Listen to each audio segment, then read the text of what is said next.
Only last week, these roads were covered in snow and ice. But even though the worst is gone, winter is far from over.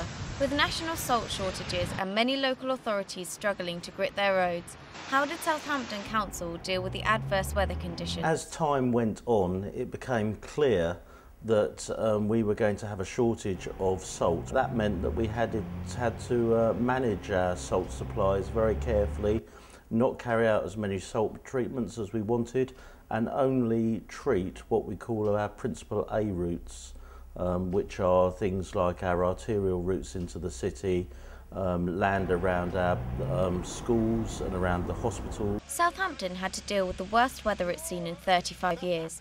Even though the council had 10 days worth of salt available, which was above the government's recommendation of 6, it's clear this wasn't enough to treat the whole city.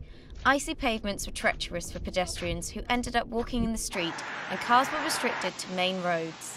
The lack of doing anything to the pavements or side roads was a bit difficult for a lot of people. It's worrying really because we're still in January, there's a lot of the winter still to come. The council is unable to say if they'll have enough salt and grit supplies to combat another prolonged winter freeze. But the leader of Hampshire County Council, Ken Thornber, has set out plans to treble the number of salt bins, especially for areas that were badly affected, and refill them when needed.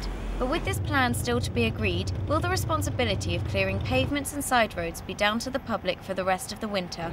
Tiffany Evans, Solent Today.